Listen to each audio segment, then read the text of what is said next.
چل رہی کہ اسلام آباد کی یونیورسٹی میں ڈاکٹر عبدالسلام کے حوالے سے ایک تقریب کا انعقاد کیا جانا تھا لیکن اس کو منسوخ کرا دیا گیا.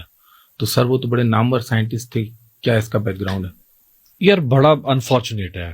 میرے لیے یہ دلی طور پہ مجھے بڑا دکھ ہوتا ہے کہ چند سالوں کے بعد, 2-3 سال کے بعد, 4 سال کے بعد ڈاکٹر عبدالسلام کے اوپر ایک تنازع کھڑا کر دیا جاتا ہے. سب سے پہلے میں چاہوں گا کہ اچھا وہ قادیانی تھے, میں ان کے قادیانی ہونے پر بھی بات کروں گا آج, لیکن اس سے پہلے لوگوں کو بتانا بہت ضروری ہے. اور میں جو کچھ آپ کو بتانے جا رہا ہوں, میں دعوے سے کہہ سکتا ہوں کہ وہ فزسٹ تھے, وہ فزکس کے ماہر طبیعت تھے. فزکس کے بہت سارے اسٹوڈنٹس کو بھی یہ باتیں نہیں معلوم ہوگی جو باتیں میں بتانے جا رہا ہوں. کہا جاتا ہے کہ جی ڈاکٹر عبدالسلام اس نے تو کون سی پاکستان کی خدمت کی, تو ملک سے بھاگ گیا تھا. اس نے کیا پاکستان کی خدمت کی, اس نے کیا پاکستان کو دیا, اس کا کون سا احسان ہے پاکستان کے اوپر, اس نے کیا کیا پاکستان کے لیے. تو سنیں ڈاکٹر عبدالسلام نے پاکستان کے لیے کیا کیا.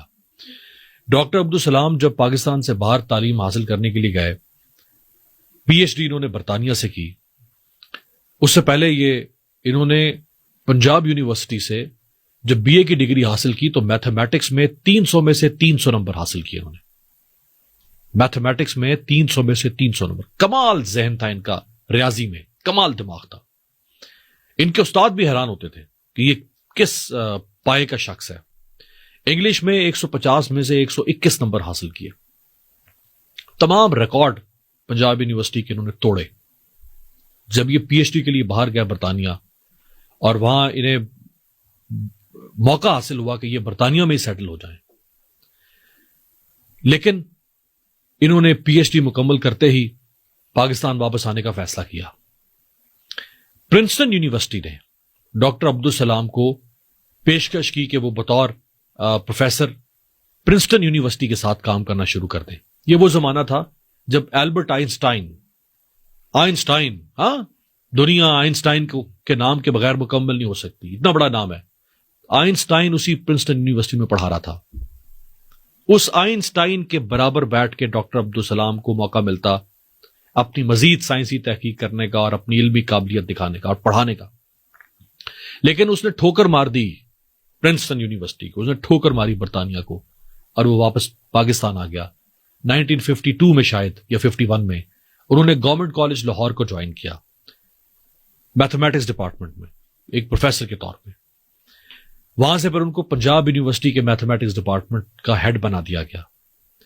اور 1953 میں پاکستان میں, خاص طور پہ لاہور میں, قادیانیوں کے خلاف ایک مہم چلی اور فسادات شروع ہوئے. بہت سارے قادیانیوں کو مارا گیا ان فسادات میں, اور ڈاکٹر عبدالسلام کا جینا دوبر ہو گیا اس ملک کے اندر. لوگ کہتے ہیں وہ ایسے ہی چلا گیا باہر. انہوں نے خود کہا تھا اگر میں اس ملک میں رہتا یہ مجھ سے فزکس چھڑوا دیتے. فزکس میرا پیشن تھا, میتھمیٹکس میرا پیشن تھا, جنون تھا علم. سائنس میرا پیشن ہے, جنون ہے. میری قوم مجھ سے فزکس چھڑوا دیتی. وہ پاکستان چھوڑ کر باہر چلے گئے. جب وہ یہاں تھے گورنمنٹ کالج لاہور میں, تو انہوں نے باہر سے آیا ایک شخص اتنا قابل, پی ایچ ڈی, اس زمانے کی پی ایچ ڈی. یار آج پاکستان میں فزکس کے کتنے پی ایچ ڈیز ہوں گے. 1952 میں پی ایچ ڈی کرنا, آج سے 72 سال پہلے پی ایچ ڈی کی اس نے برطانیہ سے. گورنمنٹ کالج لاہور میں جو سرکاری رہائش گاہیں ہیں فیکلٹی کے لیے, انہوں نے درخواست کی مجھے سرکاری گھر دیا جائے. انہیں سرکاری گھر الاٹ نہیں کیا گیا. اس زمانے میں جو وزیر تعلیم تھے ان کا نام تھا عبدالحمید دستی. دستی صاحب کے پاس گئے کہ مجھے سرکاری گھر, میں میری اہلیہ مجھے سرکاری گھر مل جائے. تو دستی صاحب نے, وزیر تعلیم نے, وہ شخص ہے جو 1979 میں نوبیل پرائز لینے جا رہا تھا. ہم مردم شناس قوم نہیں ہے نادر صاحب, ہم مردم شناس قوم نہیں ہے. ہمارے اندر بغض, کینہ, نفرت, یہ جذبات بھرے میں. ہم دوسروں کی ترقی سے خائف ہوتے ہیں. ہم کسی کو اس کی لسانیت پر اس کے خلاف ہو جاتے ہیں, کسی کے مسلک کی وجہ سے اس کے خلاف ہو جاتے ہیں, کسی کے مذہب کی وجہ سے اس کے خلاف ہو جاتے ہیں, کسی کی ذات کی وجہ سے اس کے خلاف ہو جاتے ہیں, کسی کے علاقائیت کی وجہ سے اس کے خلاف ہو جاتے ہیں, کسی کی سوچ کی وجہ سے اس کے خلاف ہو جاتے ہیں. ہم اس کے فن, اس کے ہنر, اس کی صلاحیت کو دفن کر دیتے ہیں کہ یہ مجھ سے اختلاف رکھتا ہے. عبد الحمید دستی نے کہا رہنا تو رہو, نہیں رہنا تو بھاڑ میں جاؤ. کس کو کہہ رہا ہے؟ جو 1979 میں نوبیل پرائز دینے جا رہا ہے, جو تمہاری خاطر اس ملک کی خاطر چھوڑ کے آیا برطانیہ. ایک پروفیسر تھے, وہ بھی نوبیل پرائز ہولڈر تھے, وولف گینگ پال, یا شاید وولف گینگ تو ہے, اگلا حصہ میرے ذہن میں نہیں آ رہا. وہ ممبئی آئے, انہوں نے وہاں خط و کتابت ہوئی ان کی ڈاکٹر سلام کے ساتھ. انہوں نے خواہش ظاہر کی, ڈاکٹر سلام سے کہا کہ آپ ممبئی آ جائیں, ملاقات کریں. دونوں ایک دوسرے کے ہم پلہ ظاہری بھائی, یہ بھی بہت بڑا فزسٹ, وہ بھی بہت بڑا, ابھی تک ان کو نوبل پرائز نہیں ملا تھا لیکن اس کو مل چکا تھا, وہ بہت بڑا, وہ بھی سائنٹسٹ تھا. یہ ان سے ملنے چلے گئے وہاں.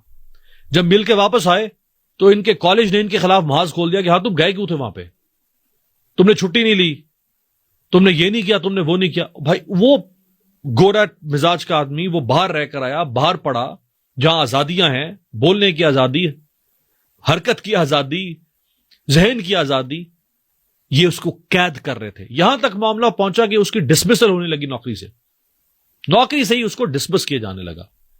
ادھر 1953 میں قادیانیوں والے فسادات شروع ہو گئے, بالآخر ان کو پاکستان چھوڑ کر جانا پڑا.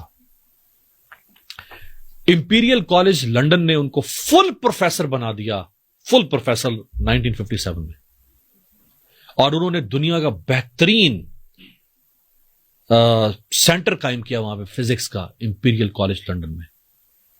کیا وہ یہاں قائم نہیں ہو سکتا تھا پاکستان میں؟ لیکن ہم بد نصیب قوم ہیں, ہم نے بڑے بڑے ہیرے ہم نے ضائع کر دیے ہیں.